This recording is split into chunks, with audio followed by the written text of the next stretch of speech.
Hi, Jane. So good to see you. Oh my gosh. Do Yeah. you know it's been almost a year since we met? And Yeah. I that week that we spent together was just so special. And every time I spoke to you about something, you had another layer of Mm. information that you shared and you've had this most incredible background. Anyhow, so I need to tell you all of what's going on here so you understand. So I'm writing this book around what it's like to live from your heart, a life of abundance, calling in, the life that you want and separated from nothing, connected through all time and space.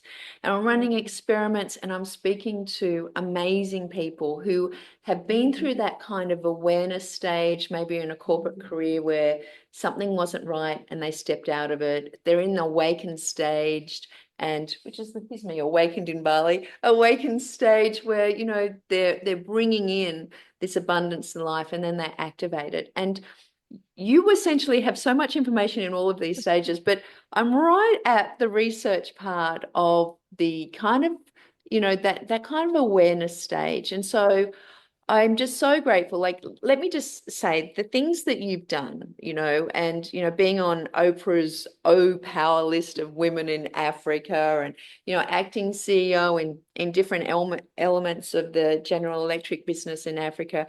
You left that, you created your own, gourmet tea brand that's in Harrods. You then created a Lux brand. You then, you go on all these retreats and take people in these beautiful experiences. You're an incredible empath. You have this amazing way about you. But yeah, I'm just so grateful that you agreed to talk. And I know you're so sick as well. So even more so, thank you for turning up.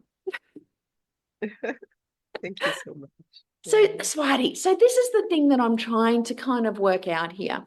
And it's really around, people who are kind of sitting in a job or in career or in life, and they're like, I should be grateful. Like, Mhm. I wanted this, and now Mhm. I've got it, but there's something missing. And I just want to like take you back because you've had this incredible, Fortune 500, you've been named in all of these magazines and things. You've had this incredible corporate career.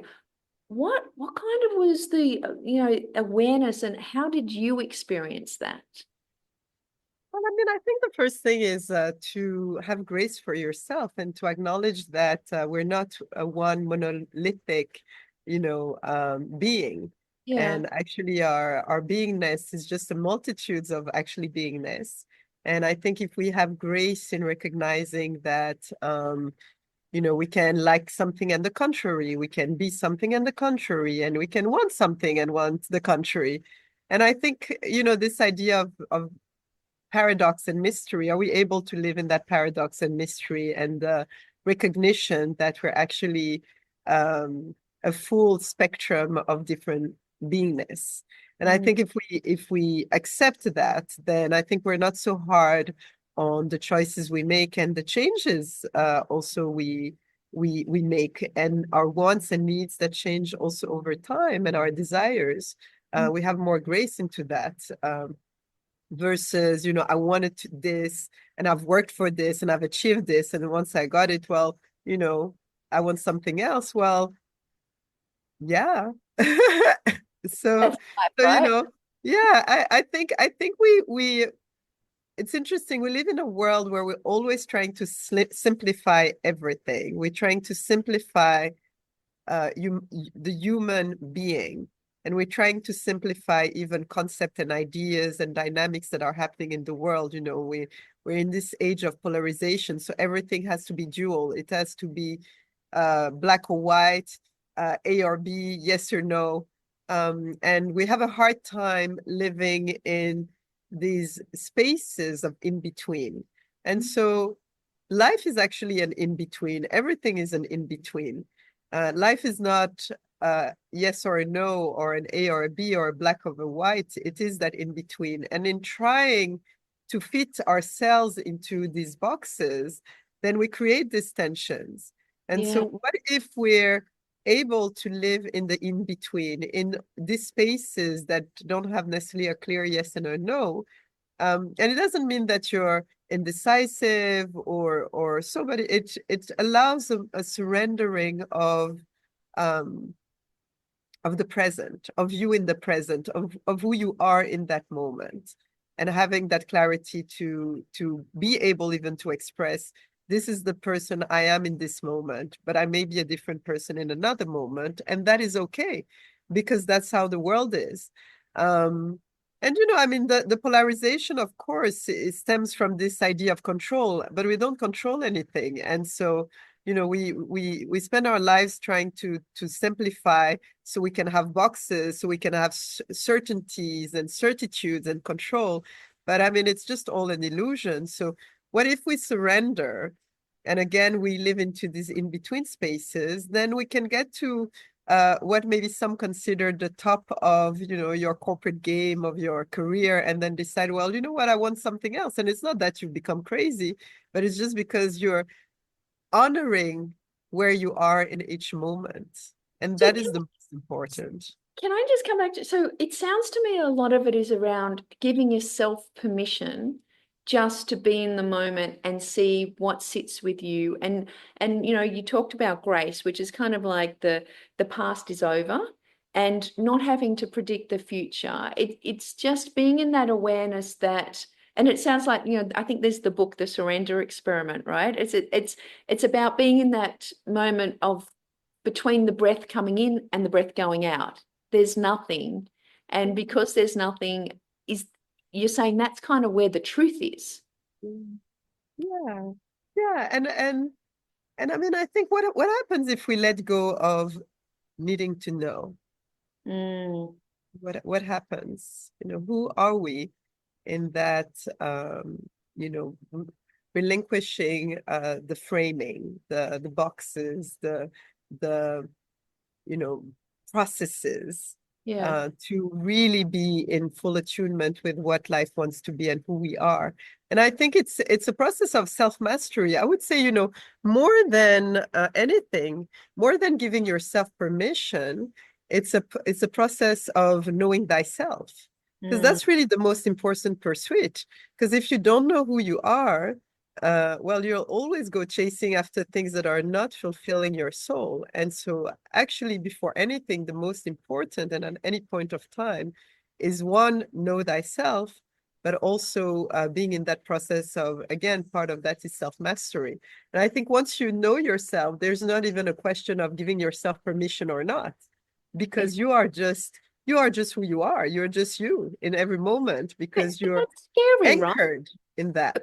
That kind of we've grown up to say get good marks, go to school, so go to university, get a good job, marry the right person, buy the house, and then 40 years later you might retire on 40% of what you earned, like the big fallacy of then you Uh-huh. for your life. Like we're being conditioned into that. How and so it's hard to break free of that. It's hard to have the will and the self-mastery to go, no, I'm going to be true to myself. Like, have you got like some thoughts around if you kind of like you're experiencing that tension of the matrix that we're in, and then but something's not right, there's some unease. Like, can you talk to that for me?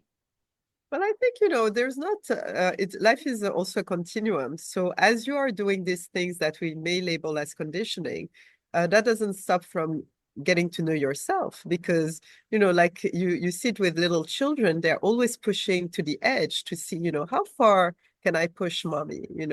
How dangerous is this situation? And if we observe children, that's how they actually get to know who they are and what is right, not wrong for them, or what is possible and how far they can go, and they develop their personalities in that sense. And for Mm, some reason, there comes a point where we stop doing that. We mm, take everything around for granted, whereas all these situations are still, we're still growing up in a way. And so when we find ourselves in a job, is what is it that I like about it?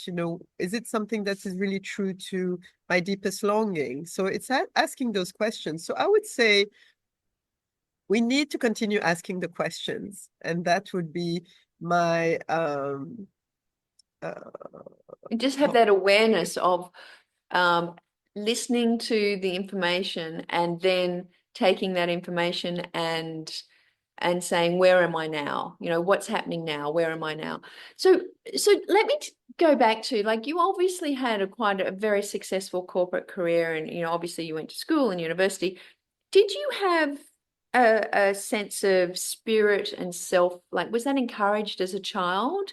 Were you kind of on this path for a period of time, or was there like a big event or a big awakening, and or were you just like, I've had enough, I'm out of here? Like, Yeah. was it a No, journey or was it a big event, I guess I'm saying?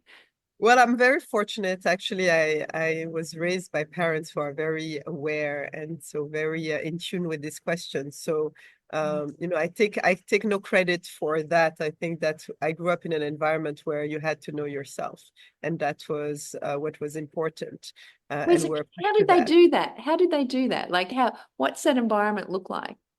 Well, it looks like actually, you know, asking questions about also our motivations, you know, why are we doing certain things?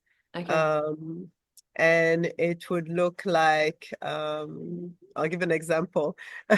For example, when our room, you know, my room was in a mess, and my mom wouldn't say, well, you know, your room is in a mess, you have to tidy it, you know, which didn't really happen. But, you know, I would say at the very beginning when I didn't really pay attention to these things, like, you know, your stuff is all over here.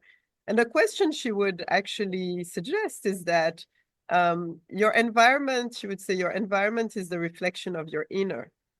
So basically, your room is a reflection of what is happening inside of you. So what is happening, you know, just the thought. And, you know, I think, yeah, that's a question like already as a kid, you know, I felt like just annoyed. It's like, oh, well, that's, you know, kind of out of ego and pride. It's like, okay, is this how I'm looking on the inside? I don't want that, you know? And then, you know, and then you start thinking about these things. Of course, you know, you're upset at that comment, but there is truth to it. And so there is a working on, okay, so I want to ensure that this outer is a reflection of my inner. So there would be little things like that, or, you know, I was never my mom never said, oh, you can't go out or you can't do this and that. And she's like, okay, everything is your choice. So this choice you make, well, you'll live with them. So, you know, do you want to make that choice? And then, you know, kind of really encouraging reflection. I think a lot of reading. We're a household with where reading was extremely important. There was reading time always. Discovery. So that's another thing, you know, travel and discover and question, being exposed to different things. So I think that that was really kind of the environment. My environment was very much about exposure to diversity, questioning, and questioning always where we are, you know, and also analyzing. You say, you know, you say you watch children and they push the boundary, they push the boundary. And at some stage we go, okay, this is my boundary. Where your experience is you were encouraged to go, the boundary is always expanding. Like there isn't a kind of a level that you get to and you go, okay, this is my lot in life. There's always this experience where you're searching and seeking and know that there's something more. Yeah. And you know, I mean, also, again, you know, I take no credit for that. I've also been very fortunate. You know, I grew up in a household that was very peaceful and Yeah. you know, there was a lot of silence. I didn't grow up in an environment that was hectic, you know, because everyone in my house is an introvert. You know, so, and I'm the most extrovert of the introverts in my family. So, you know, in a household of introverts is actually pretty peaceful because everyone likes to read and be in their own corner, and there's never screaming or too much noise. And also in the house, you know, everyone is an empath. So, that also, you know, creates that, you know, that peace where no one wants to be stimulated so much. So I think you know, I'm very, very, very fortunate to have evolved in that environment. And I have to give it credit because, you know, otherwise it's like there's no, you know, of course, then there is a story because everyone has a journey. But I'm pretty fortunate in that sense that I didn't have to overcome maybe some of the challenges that maybe other people would face, you know, in that way. So what's being an empath? Like, what does that mean? You've a family of empaths is deeply connected to other people's emotions, or what does that mean? Well, people were very sensitive. I think both my mom and I was raised by a single mom. Both my mom and my brother there and myself, everyone is very sensitive to external stimuli. So Right. um, it was then, hence we had a very, peaceful environment where everything was very peaceful, very organized, very, yeah, very tidy. Right. Very, it's a kind of yeah, so, because I think that was important one, I guess, for my mom, but also for us as being in a family of where everyone is so sensitive to everything, Yeah. um, So how did and you and break very individual. how do you break free from that? How do you go into like the big corporate um, machines Yeah. and live with their expectations being, sensitive and also being, I guess, an introvert and brought up to question everything in a structure that says my way or the highway? Like, was that a problem? No, because actually I've always showed up in places being myself. I never tried to fit in. And I think that's really what made me also part of what made me successful in my career is that um, I had no attachment to promotion. I'm ambitious and I was ambitious in the corporate, but I was not so attached to, I was not doing things to please other people. Right. Because one of the other things that I grew up with is that you have to live every day as it's your last, but also as you're going to live forever. So that sense of impermanence is also something that, has been very uh, vivid Mm. in my being. And so whenever I'm somewhere and I'm doing something, I'm very present that, okay, is this where I want to be if I'm going to die in 5 minutes? And so I never do, that's one of the things, to be honest, I never do things I don't want to do. So if I'm somewhere, I'm fully here. Like I'm with you now, Jane. If I was told that I'm going to die in the next 5 minutes, I would not rush anywhere. I've said everything I need to say to the people I need to say. Um, I'm Wow. ready to die in any moment. Like I'm literally the place where I want to be. I'll be like just here. I don't need to call anyone. I don't need to rush to do anything, nothing. And so I've lived my life like this for a long time now. So, eventually it's just a habit. So you're living as if, no regrets, nothing Yeah. else to do, but you're also living as if you're going to live forever. How does that duality happen? Well, so basically the other part is that there is a bit of planning is that if I want to, these are the desires maybe of my soul and where I feel drawn to. And so I have to take certain actions now that, kind of direct me on that path without having a set attachment to it, but Mm. kind of a gentle way of, I'm always on the path to my dreams in a way, but without being attached to it, but also being ready to let go of it in any moment. And so to come back to, that was part of that, the way I show up and the way I showed up in the corporate world. And so that detachment actually gives a lot of freedom and Mm. creates also much more authentic connection with the people around. And you were talking about a heart-centered Mm. existence. That was a heart-centered way to be in a corporate environment. And because I guess I operated from that standpoint, which is not very common, it created also a lot of trust. It made that people enjoyed um, working with me. They could trust me. It changed the atmosphere. So people also felt free also to be more authentic, and it didn't matter at which level. So that brought actually not just freedom for me but for everyone. And of course it doesn't mean that it was easy all the time. Of course, you Yeah. work in an environment that's a corporate machine, but I always was very honest about where I was, and I was very clear always that I was not chasing the promotion. And I think that also made it very free for me because I didn't care if I would be fired the next day. That's Uh, insane. I- because my life is bigger than a job in the corporation. And I think that's also the other thing is that I can't be reduced to being a corporate employee. And that was very clear for me.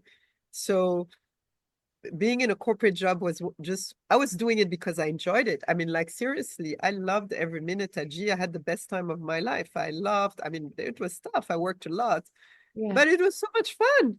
Yeah. And the day that's not where I wanted to be anymore, you know, at kind of the height of the career where there was so many more opportunities that were presented to me that, kind of where anyone would have thought, wow, this is incredible at such a young age, you would be possibly promoted to this and that. But that's not where I wanted to be anymore. And so I had no problem Mm. changing to do something else. Okay, so I'm researching this book, right? And so I'm at this stage where, what I'm hearing is if you are comfortable in yourself, you know who you are, and you have completed everything, so you are happy with, the life you've lived in case it doesn't continue. There's also a freedom though that says we'll go on and live that life, have the dreams and the vision and have something to work towards. But a lot of people get caught up with, I don't have the money to give up my job. I don't have the resources. It was okay for you guys went to university. It was okay for these people that had, two parents. Like everyone's got these kind of why I can't do it. Like you've seen that. You've worked with a lot of people. I know you're an amazing guide for so many. How do you address that with this life of kind of abundance and being self-referential and experiences happen to you, you have choice to I'm in the constraints of how I have to live. Well, I mean, one of the things that has kept me extremely grounded is that I grew up in an environment that surrounding, not myself, but I was surrounded by people who were extremely poor. I grew up in West Africa, and the poverty that you see just around the corner, and the majority of the people, by the way, it's sobering. It's kind of okay. Well, um, truly, it's it's pure, again, divine grace that I have the comfort and the privilege I have, even being able to eat 3 times a day, go to school, have clothing, have even water, etc., when literally you live in a sea of misery. And so even though there was that sea of misery, people are happy. And Mm, so very early on, I realized that happiness is not tied to materiality. It can help. mm, Doesn't mean that, it's not one or the other. It can help, but it's not a necessary condition to happiness. And that I think has really kept me grounded, where very early on, actually, I did make, and that was it was a clear contract with myself, because I said it, because it's important, the words you say. I said it. I will never tie my happiness to money or materiality. I said it with my voice, or articulated it when I was already young. wow. And that was a contract I made with myself. And I made a few contracts of that sort. And that, it's a contract. I've signed it with my own soul, with my own existence, and I live by it. Wow, I love this concept of having a contract with your soul. Yeah, Like, can you yeah, take me through that? Like, yeah. if we were talking about there was a way that people could, have that kind of relationship with what they do and don't accept, how does that work? Yeah, well, I mean, even now I live in Bali. I mean, actually, recently, last week, I have a friend who a few days ago actually was complaining about lack of money. And I was like, just open your eyes. Like, literally, we just walked past a shop, a family-owned shop by a Balinese. Their entire money is tied to the stock that is in this shop. An entire family is living, you know, from the sales of this shop. And maybe they sell a light bulb here, a little tissue box here. And that an entire family, father, mother, children, is living. Their entire wealth is in that shop that is, by the way, just at the front of their house. Yeah. And they're not unhappy, they live. And Mm. so we have to get outside of ourselves and look at people around and and see. And so I think that's also bring a certain humility, is that if people are going to, if people can live in that way, well, why not? The humans are extremely resilient. It doesn't mean that this is what you want, but I think we are extremely resilient and we can accommodate of a lot of situations, even war. People live in war and they still find a way of living. And I've experienced war.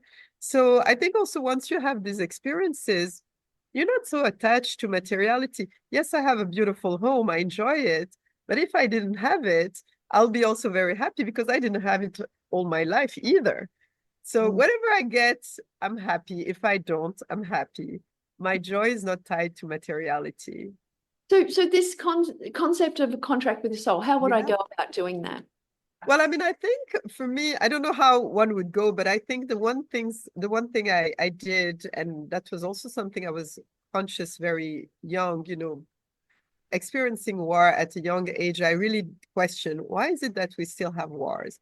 And I don't understand. Like, we Mm. keep having those wars. We know how they're going to end up. It's always the same. We fight, we destroy, and then we make peace agreements, and then we rebuild.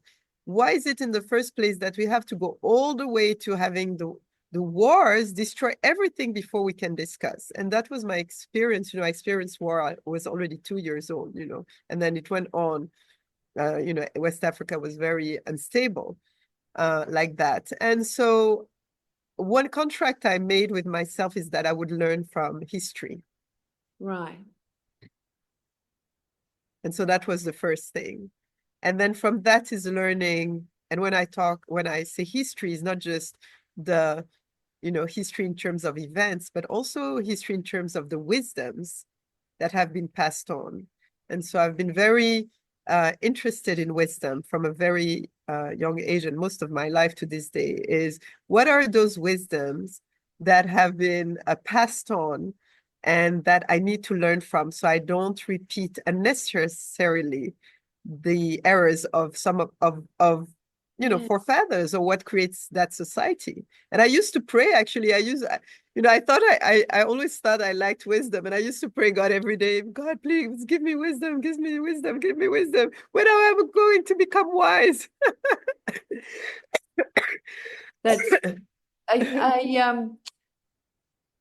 you And I had to learn, just to finish, I consider myself today as a wise person, but to get there, first of all, I prayed a lot, but also I had to learn from all the wisdom keepers before. so how does prayer fit into your life? How does that bring about wisdom or peace or comfort? How does that, what's the power of prayer for you? Well, I mean, prayer is I would say the soundtrack. It's both is the soundtrack of my life, but also I want my life to be prayer, and I'm trying to live my life as prayer itself. And the communication with God is that relationship is a very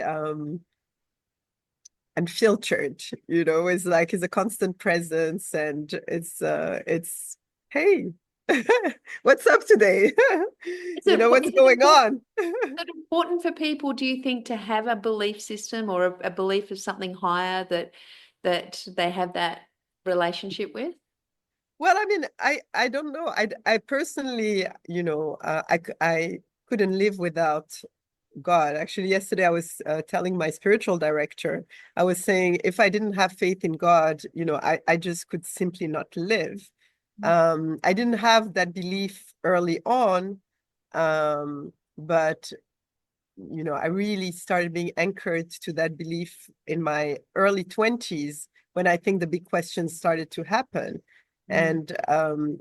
And I think before, almost your parents represent God in a way, that's the higher authority. So you don't really have to question, because there is this higher authority. And then once you become free from that and you become an adult, well, I guess the search for that higher authority maybe led me to deepening my faith in God.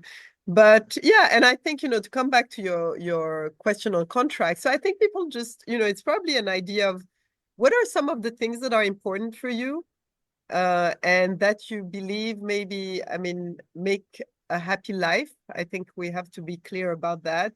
Mm, And I think there's enough people who have lived life before us, who have left wisdom for us to know what makes a happy life. And everyone will tell you that um, love definitely makes a happy life. Connection, heart-centered living makes a happy life. Um, Detachment from materiality doesn't, again, create a happy life. mm, Healthy lifestyle create a happy life. So we have all these wisdoms.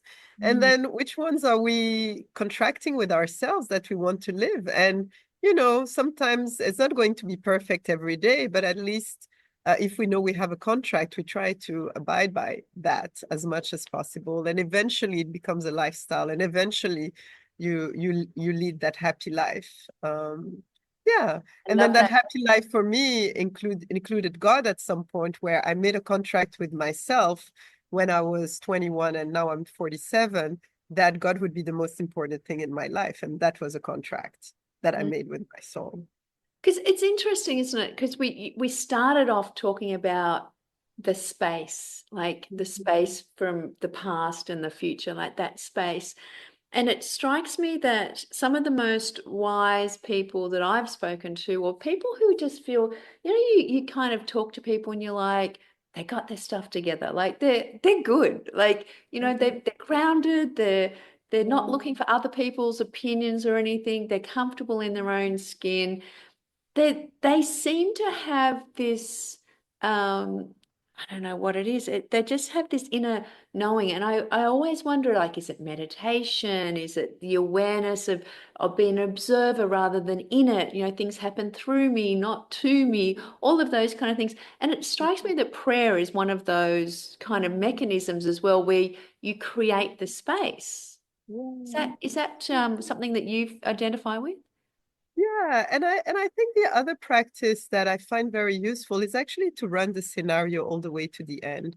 Because you can be praying, but if you have so much fear in you, it actually is still in the way of your joy. And so, a lot of times we have this fear of like, okay, I'm not going to have any money, maybe I lose my job. And then how am I going to pay my rent? And so one of the practice I find very liberating is actually to run the full scenario and to say, well, okay, and which I've done with myself is like, okay, Swaді, if today you didn't have any money, none, what would you do to eat, to have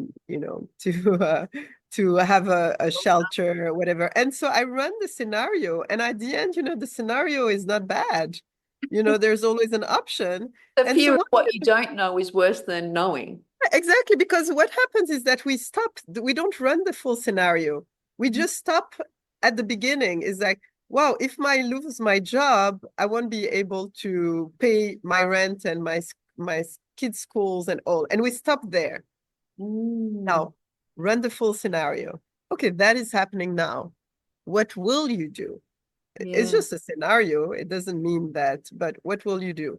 And I think in being creative, in finding, okay, I would find a solution here. I would do this. Maybe I'll go stay at my sister, at my brother, at my uncle. I would go stay at the monastery. I would do some volunteering. I don't know. There are so many possibilities. Yeah. It's not easy necessarily, but life is not easy anyway. But at least I think in running these scenarios and finding that, you know what, it's actually not that Yeah. dramatic. Yeah. Okay. So we overcomplicate things. We get Yeah. scared of And then things. you're free. And so once you've run the scenario and you've almost lived it, and Yeah. you're like, oh, okay, well, it won't be great if I stay, I stay with my brother or my uncle or my parents or whoever. It's not a greatest scenario, but is it that bad? Okay, it's not the end of the world, it's still I still have somewhere I could stay, maybe. I'm Okay. just giving an example. I think everyone has some kind of options of some sort. Mm, Again, the human is extremely resilient, and there's always some ways. And I find that the people who are actually the most worried and stressed are often the people who have the most. And Mm, so, people who have nothing are already, in that state where they're trying to problem solve constantly for their situation. But the people who end up being in these states of anxiety and fear are people who are generally actually already living in some kind of comfort or have experienced comfort and then maybe are now in the situation that is not so comfortable anymore and are still wanting the same thing as before and the attachment. And I mean, it's all stories. So are you also able to let go of the life you had and embrace a new life? And that's also that, your life may not look like what it was before, but it will never, yeah, your life at you know 20 doesn't look like your life at 5, and it's not looking at what your life will be at 60 or 70. You actually started, this call saying, well, you end up working all your life to then get a pension, which is a fraction of what you earn. yeah, So your life is not going to be the same anyway. yeah, So exactly. know that already. Why live in that fear, that anxiety, when anyway, it is a given that your life is going to change?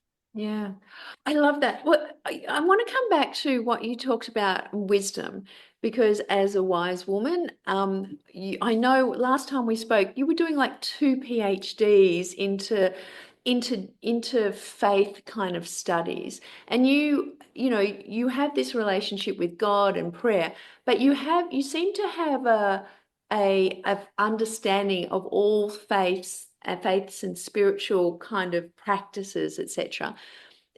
I'm fascinated with, the fact that we have I just the constructs of one country compared to another country is an invisible line, and we have different languages and different money and different ways and different rules, and we've constructed this, and we have this construct around our religions, but at the base of them, they all to me seem they have very similar type of messages. You obviously have studied these quite extensively. Is that something like, is there some universal messages that faiths and different spiritual practices have?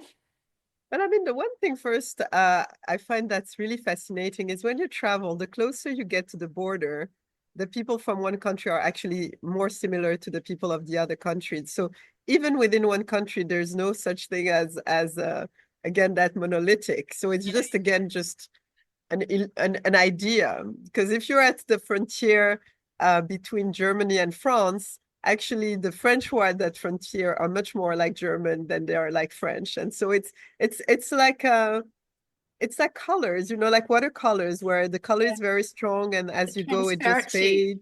Transparency. Exactly. And then it starts blending into the other color. And so countries are I like a have a watercolor. friend who's got her mother lives in Czech Republic, and during her life, she's lived in 5 different countries, but never moved house. Yeah. Just Yeah. because of the Wow. reorientation of the borders. Yes. Like that just Yes. blows me away, right? Yeah. Yeah. It's like it's this beautiful watercolor, like the earth is a watercolor painting where like it kind of blends. And so the artists who are in there know that. I think it's people who are, kind Mhm. of looking, are trying to make you believe that actually it's all colored in the same color. No, Yeah. it's not colored um ink, kind of strong ink. It's like watercolor. I So love that so that concept. well, I don't know that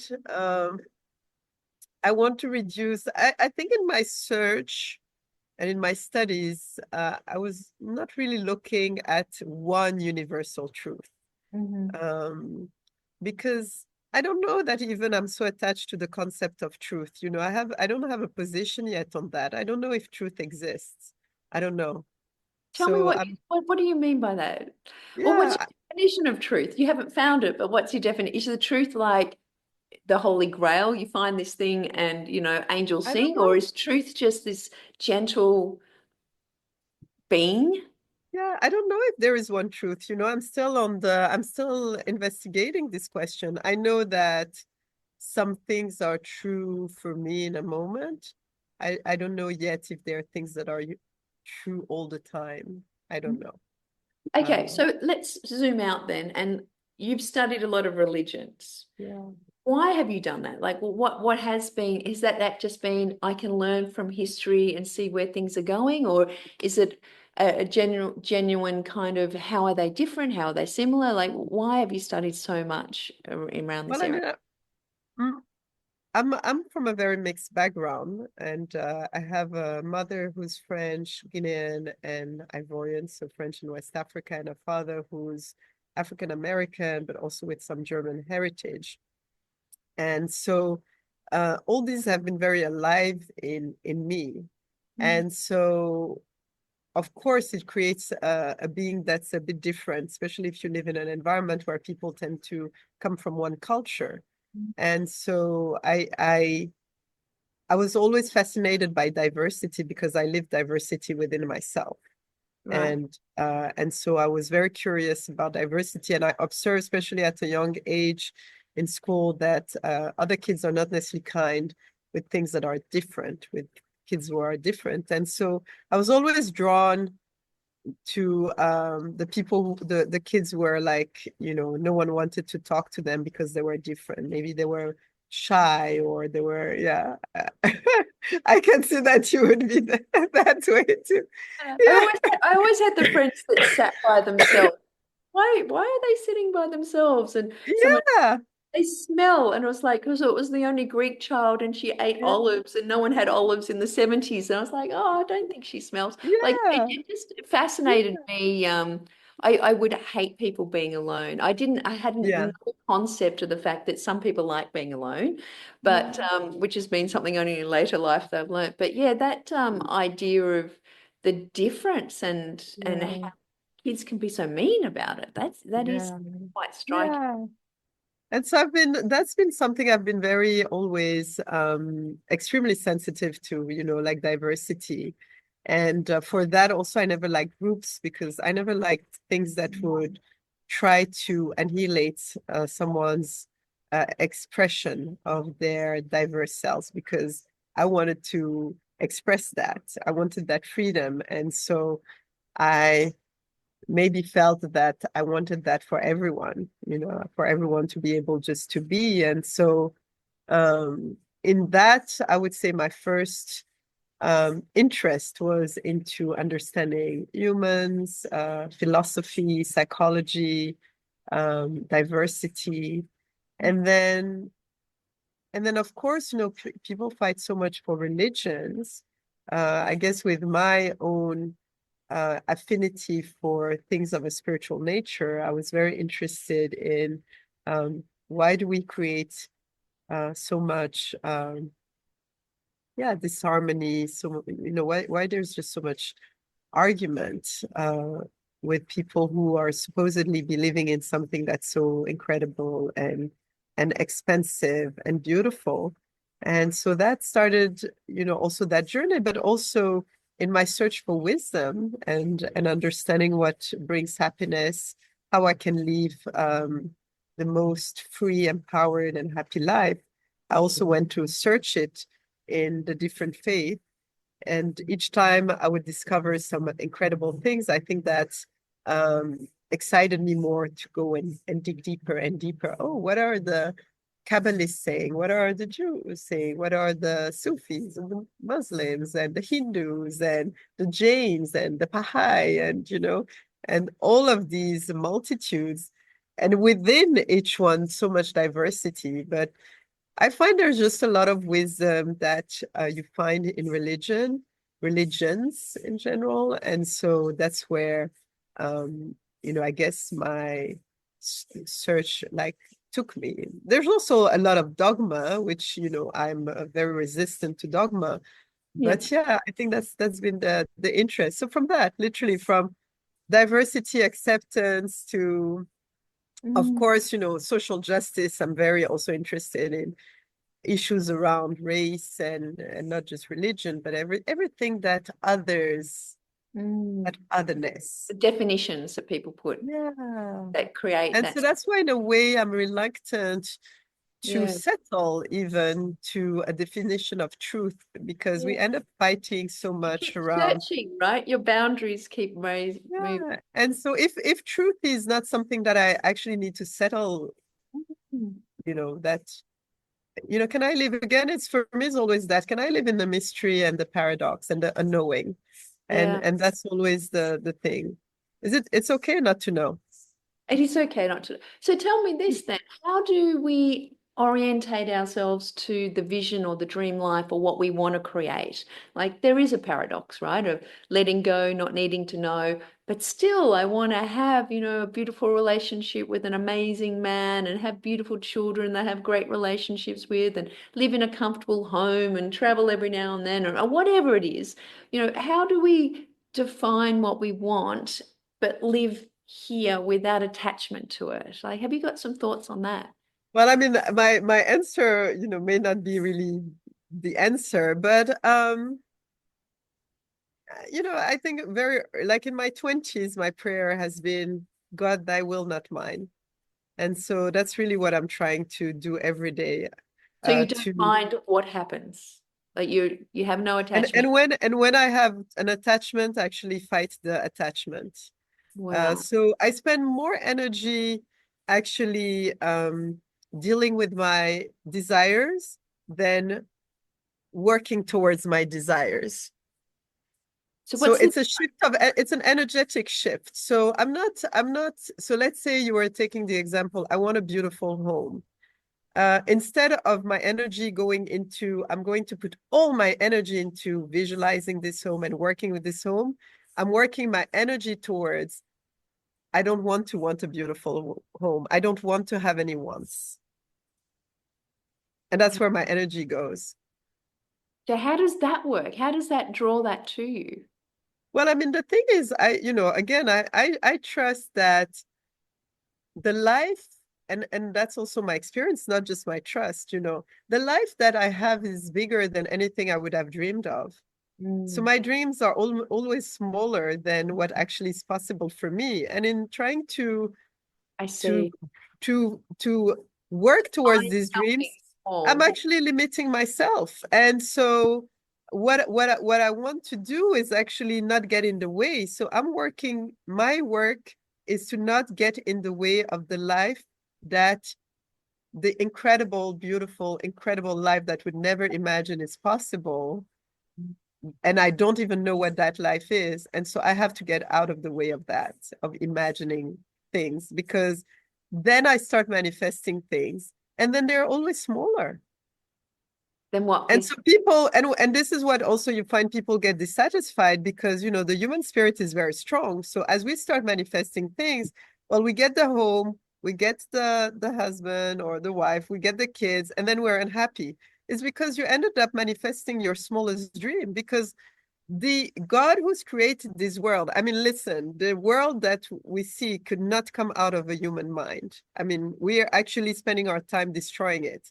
So whatever we call it, God's source, the higher consciousness, has a creativity that's beyond anything that a human brain can possibly imagine.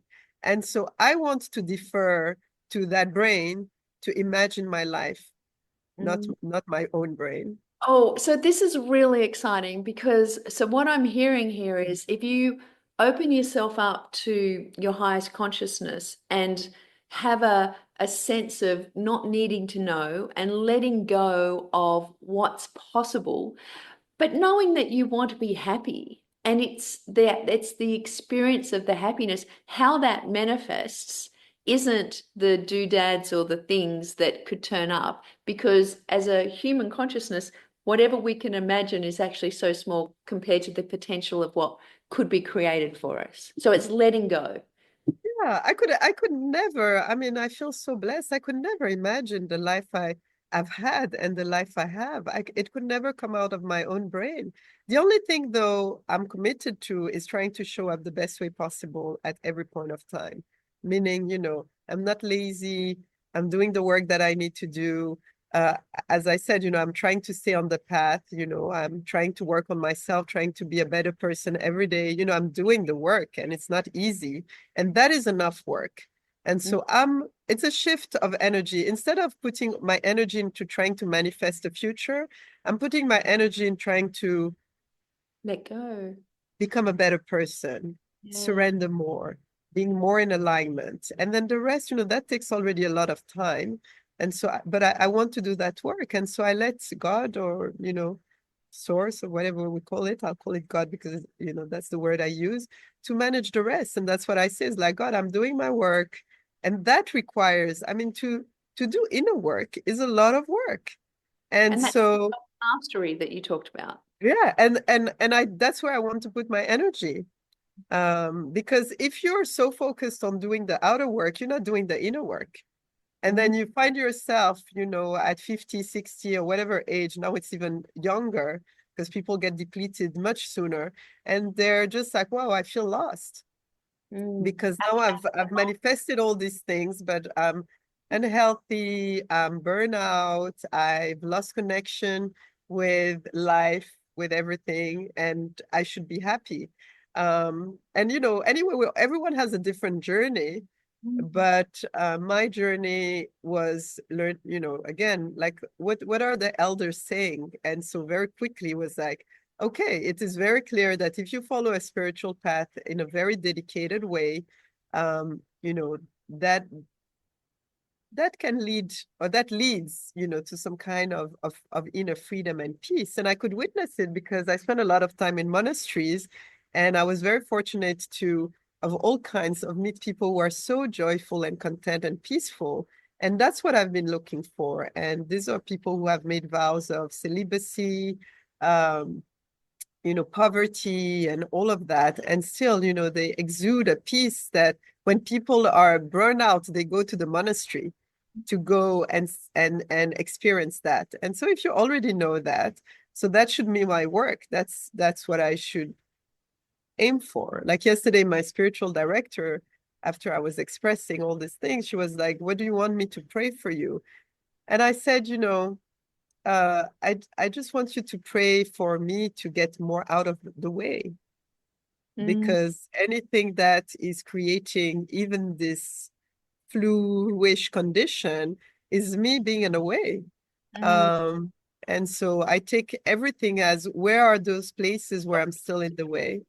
Yeah. So I don't block the divine blessings in my life. They can just flow, and I want to be like mind blown, like I don't want to see the things that I've dreamed. I want God to surprise me, to be like, wow, I never imagined that. Oh my gosh, wow. Yeah, That's, yeah. I want to live in awe.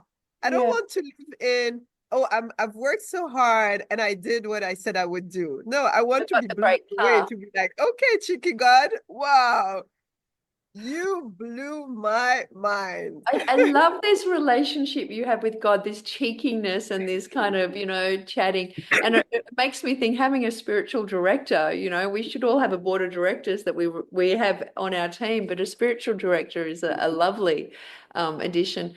Um, I just want to come to, you talked about these people with this peace.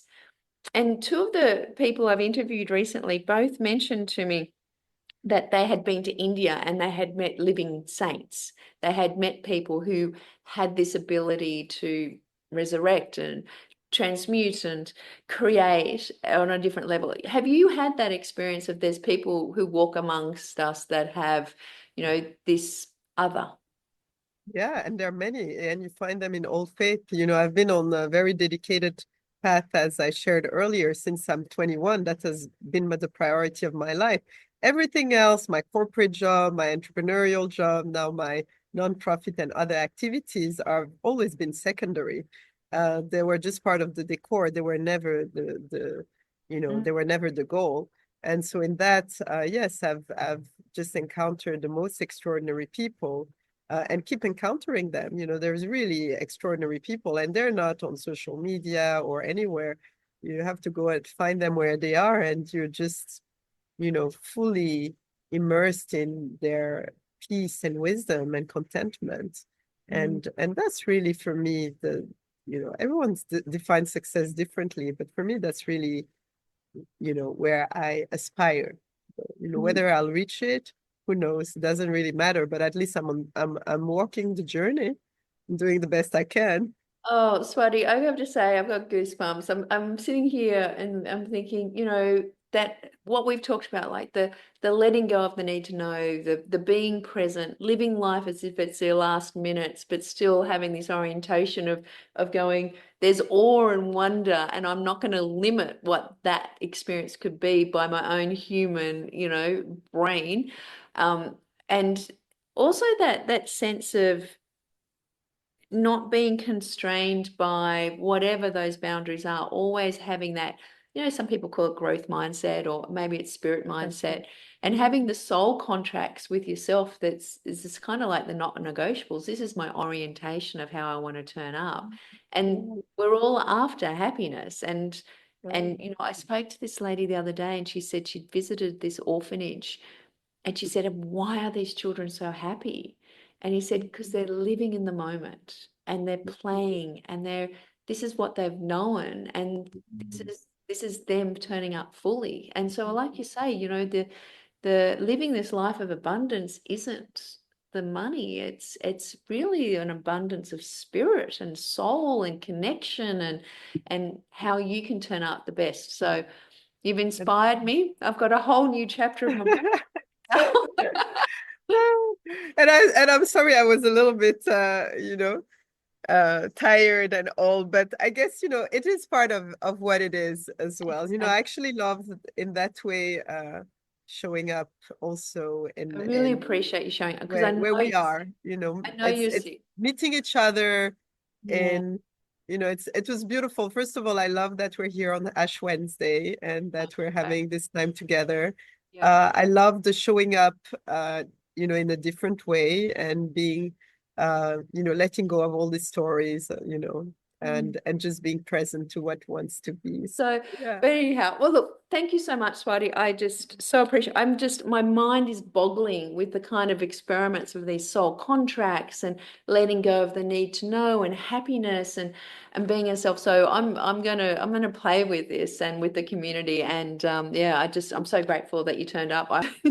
Yeah, thank you so much, Jane, for everything you do always, and just for being this wonderful, wonderful light being for the world and for all of us.